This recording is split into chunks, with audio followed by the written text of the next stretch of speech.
Kwa jina naitwa Captain Saul James. Mchezo wa leo ulikuwa mzuri kama mlivyoona. Tumeanza kipindi cha kwanza kwa tension kubwa.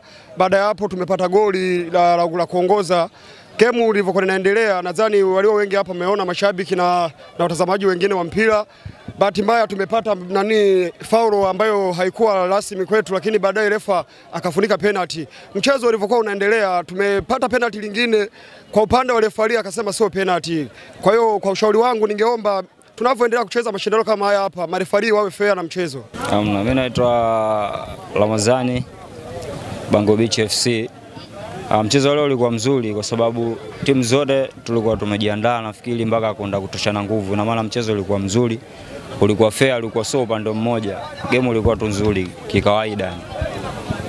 Michezo kama hii nyie mnapata fursa gani kama vijana? Sisi kama vijana kwanza tunajenga afya yetu kwa sawa. Afya pili ni kwamba sisi ndo uzuri kwamba MNFM sisi tupo hapa hivi tunajitafuta. Ina maana itakuwa ni njia kwa namna moja au nyingine kwenda kufika sehemu moja au nyingine. Sisi kwetu hii kama vile fursa kubwa sana ni Mungu katuletea hapa. Kwa majina naitwa Steven Dorobo, maarufu kama Nguruka Icon, ni msemaji wa ligi ya MNFM Cup.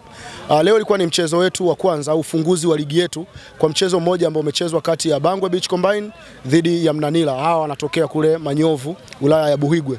Na kwetu sisi ilikuwa ni furaha kwa sababu tumeshuhudia mashindano ambayo hayakuwa na changamoto ya aina yoyote kwa maana ya kimaamuzi wala malalamiko kutoka kwa timu zote mbili, na ndio maana unaona mchezo umeisha kwa amani, umeisha kwa usalama.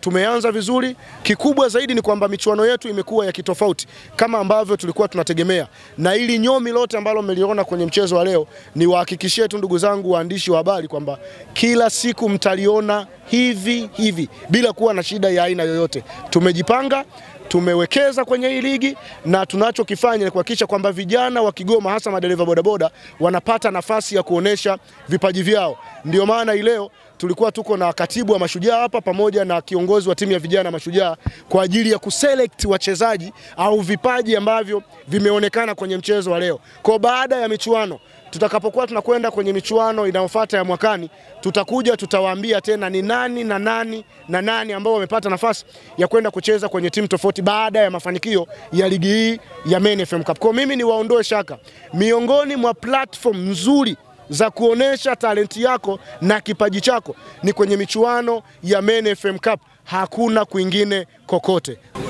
Kwa majina naitwa Pasco William Chua, ni mkurugenzi wa MNFM pamoja na Mainstream Media.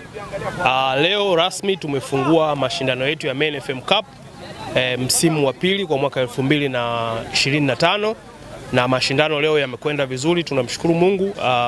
Tumeweza kufikia mpaka kwenye hatua za penalty na mshindi amepatikana.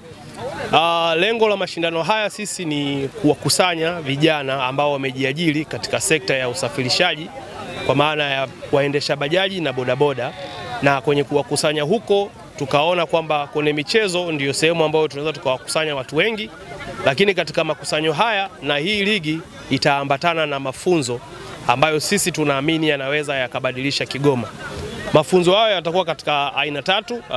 Tutafundisha elimu ya usalama barabarani kwa sababu hawa watu muda mwingi wako barabarani, lakini pia tutafundisha masuala muhimu ya kiuchumi na ya kijamii, na mwisho kabisa tutafundisha watu katika swala la nishati safi ambayo sasa hivi ndio kama focus ya serikali pamoja na wadau wengi.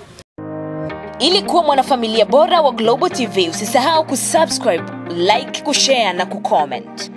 Baada ya kusubscribe, bonyeza alama ya kengele ili kupata taarifa kwa kila video inayopanda Global TV Online.